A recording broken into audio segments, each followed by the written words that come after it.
Bienvenidas y bienvenidos al sexto capítulo de la Revolución Rusa en las mil caras del relato. Soy George y hoy vengo con todo para terminar con los hechos de julio del verano en el corazón de la revolución. Así que voy a empezar directamente. El 4 y 5 de julio en Petrogrado son días de incertidumbre, conflictos callejeros y balaceras. Como ya dije en el video anterior, las fuerzas de izquierda, con los bolcheviques como principales protagonistas, no habían sido capaces de ponerse de acuerdo para alcanzar el poder, y esas dudas al final acaban permitiendo al gobierno provisional tomar aire, respirar un poco y organizar un contraataque. Lenin, Zinoviev y el resto del maltrecho Comité Central Bolchevique tiene que abandonar la mansión Chesinsskaya por miedo a ser atacados por fuerzas leales al gobierno. De hecho, la mansión será tomada por el ejército apenas unas horas más tarde de que se vaya Lenin de ella. Las fuerzas reaccionarias dejan muertos en las calles, impresionan mucho los cadáveres de caballos, como el que vemos en la foto, una estampa muy extraña y bizarra para un espacio urbano. La batalla está perdida para la izquierda y no solo en el plano físico, porque la acusación de espías y agentes pagados por Alemania, lanzada por los mentideros de derechas de la capital, hace mella incluso en algunos bastiones bolcheviques, como varias fábricas del distrito de Vybor. Kerensky, que había salido de la ciudad el día anterior por precaución, vuelve rápidamente cuando constata que el viento ahora sopla a su favor. Vuelve para ponerse a la cabeza de las fuerzas punitivas. En la imagen le vemos junto a un grupo de oficiales cosacos mirando a la cámara. Pero los marineros de Kronstadt siguen resistiendo en la fortaleza de Pedro y Pablo, y un nutrido grupo de obreros y militantes dirigidos por Latsis, uno de los líderes más combativos del barrio de Vybor, presenta a Lenin un plan para resistir a los militares leales al gobierno, continuar con la huelga general y después de un par de días lanzar una nueva intentona contra Kerensky y compañía. Yo creo que fue en ese momento, durante la reunión con esos trabajadores, antiguos comunistas y anarquistas, que al parecer se llevó a cabo en una caseta abandonada de una fábrica de las afueras bajo una intensa lluvia, cuando finalmente el Comité Central Bolchevique se da cuenta de que no pueden volver a la situación de días atrás, porque la inacción les ha derrotado ya, y la derrota es contundente y no van a poder negociarla fácilmente. Lenin termina la reunión reprochando al enérgico Latsis su ceguera política en ese momento y ordena un repliegue general de los cuadros del partido, que de esta forma decide, entre comillas, creo que sería más correcto decir que le obligan a retirarse tácticamente para conservar su integridad. Esto es lo que atañe al partido bolchevique, porque otras fuerzas revolucionarias no se van a retirar ni muchísimo menos. Van a seguir empujando, como veremos más adelante, casi sin parar ni un día. Los marineros de Kronstadt sí que se van a reembarcar y van a volver a su base naval, y los militares victoriosos van a hacer desfilar desarmados a los soldados del regimiento de ametralladora sublevado. Un desfile muy humillante según los testimonios. Aquí lo vemos en una foto. La reacción toma el control de la ciudad, tanto en los periódicos como en las calles. Incluso eseristas y mencheviques de izquierda que simpatizaban con Lenin y los suyos hasta ese momento comienzan a tomar en serio las acusaciones de espionaje y traición. Los bolcheviques se ocultan. Lenin de primeras quiere entregarse, pero el Comité Central decide que entregar a su líder en una situación como aquella, donde no reciben ninguna garantía del resto de partidos, sería un error que podrían lamentar. Así que abandona Petrogrado una vez más rumbo a Finlandia, esta vez acompañado de Zinoviev. Kamenev, en cambio, sí se entrega, confiando en su ascendencia sobre la izquierda social revolucionaria y apoyándose en el hecho de que él había defendido públicamente su oposición a la manifestación armada que comenzó el conflicto. Kollontai también es detenida junto a un nutrido grupo de bolcheviques, y Trotsky y Lunacharsky se entregan a la policía con una actitud que en España llamarían chulesca, porque argumentan que si hay bolcheviques en la cárcel, ellos no pueden ser menos.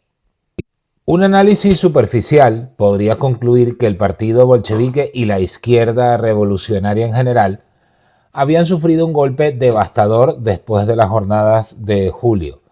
Pero una mirada más aguda indica que las cosas no eran tan sencillas, porque en realidad lo que había dado el balón de oxígeno al gobierno provisional para sobrevivir no eran sus propias fuerzas.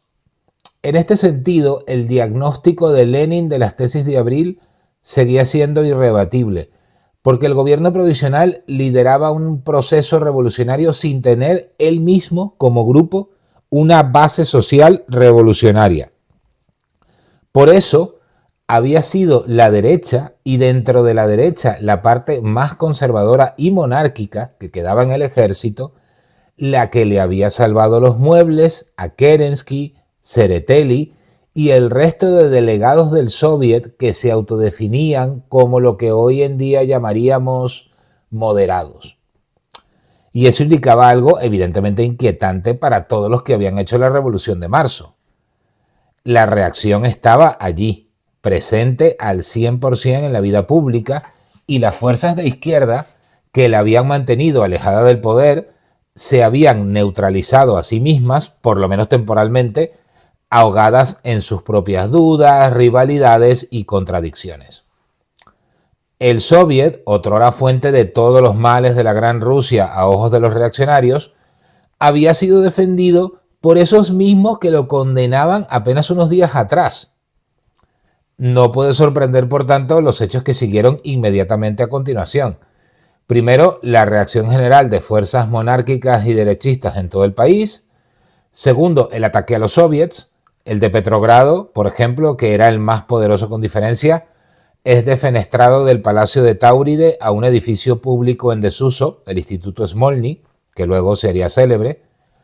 Al mismo tiempo, por cierto, en el que Kerensky se muda al Palacio de Invierno, antigua residencia de los zares. Y en tercer lugar, las fuerzas de la reacción se aglutinan alrededor de la figura del general Lars Kornilov, que es nombrado por Kerensky comandante del ejército y que rápidamente pondrá de manifiesto que él no está dispuesto a acatar órdenes de nadie ni pertenecer a un gobierno asambleario, democrático o algo parecido. Creo que llega ahora un buen momento para hablar de las centurias negras, considerado por muchos especialistas como el movimiento precursor del fascismo europeo del siglo XX. Las centurias negras eran grupos de jóvenes que se organizaron después de la Revolución de 1905, como respuesta a la penetración de las ideas liberales y socialistas en la juventud rusa, sobre todo en las juventudes de las clases altas, que se podían permitir educarse, leer, etc. Los grupos estaban formados por hijos de terratenientes, nobles, intelectuales conservadores, miembros del clero ortodoxo y burgueses de toda clase. Adoptaron como lema una frase acuñada en el siglo XIX por el conde Sergei Uvarov: ortodoxia, autocracia y nacionalismo. Una frase pensada obviamente para hacer oposición a los dictados de la Revolución Francesa: libertad, igualdad, fraternidad. Las centurias negras eran enemigas de los judíos, de todos los nacionalistas, fueran ucranianos, polacos, georgianos, fineses o de cualquier lugar, de los populistas, de los anarquistas y socialistas, por supuesto, y también estaban enfrentados con los liberales y los demócratas. Y constituyeron durante los últimos años del zarismo una fuerza de choque que el régimen utilizaba sin tener que responder por ella. En Odessa, en 1905, es el lugar donde varios historiadores ubican el nacimiento de fuego de las centurias negras. Se narra una noche en la que jóvenes vestidos con largas capas negras, con el beneplácito de la policía que les acompaña sin intervenir, atacan de manera indiscriminada a la población judía de la ciudad, amparados en el apoyo de la turba antisemita. En marzo del 17, una de las primeras acciones del gobierno provisional fue ilegalizar y encarcelar a sus cuadros principales, que en ese momento estaban organizados en Petrogrado en una estructura llamada Unión del Pueblo Ruso. Pero en julio, misteriosamente, las penas fueron condonadas y sus dirigentes salieron a la calle y tuvieron evidentemente una participación activa en la represión del movimiento de la izquierda. Hay reportes que indican que, organizados en partidas armadas, Entraban en casas de dirigentes bolcheviques y anarquistas, amedrentando a sus familias. Hubo incluso varias palizas mortales. Cuando Kornilov fue nombrado comandante del ejército, estos grupos y muchas otras organizaciones monárquicas y conservadoras rápidamente se organizaron a su alrededor, dispuestos a servir de vanguardia armada. El programa de Kornilov no era precisamente un decálogo de reformas humanistas. Resumiendo al máximo, las ideas más importantes yo diría que eran 4. Reforma del gobierno provisional, lo que tocaba a la autoridad de Kerensky. Restauración de la disciplina militar, eliminando todo rastro de la famosa Orden número 1 y sus desarrollos. Erradicación gradual de los soviets.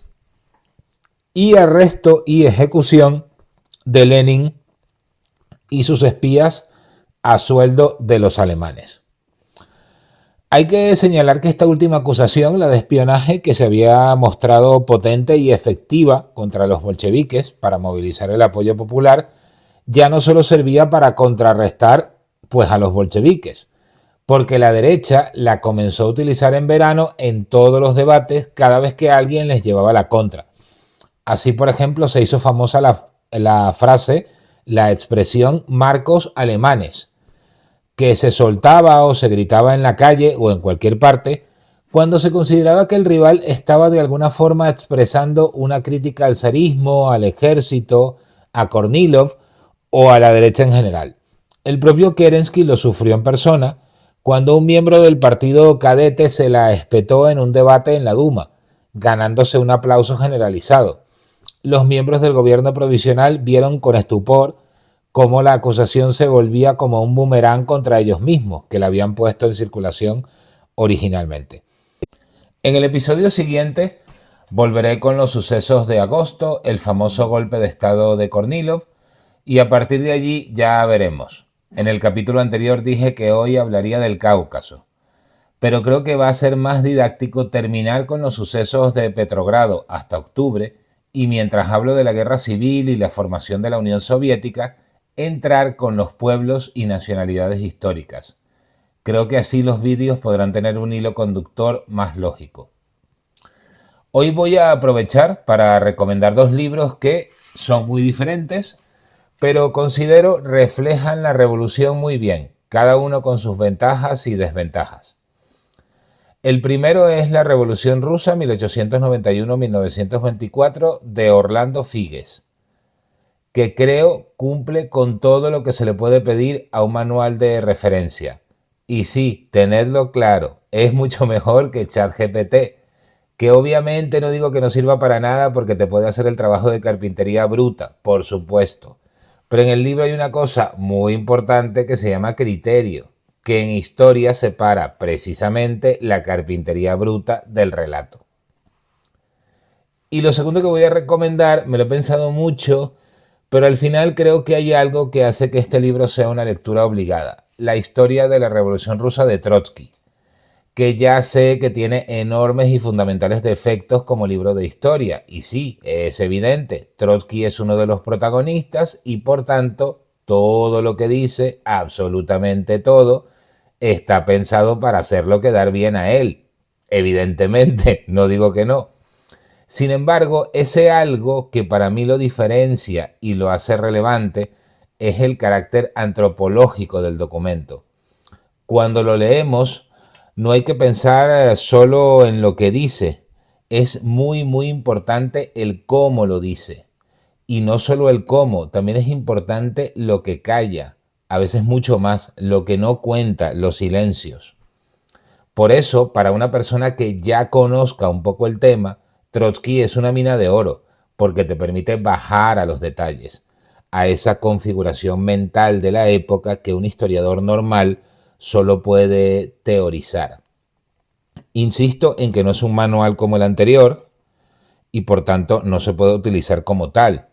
No creo que sea buena idea cogerlo si no has leído nunca nada sobre la Revolución Rusa.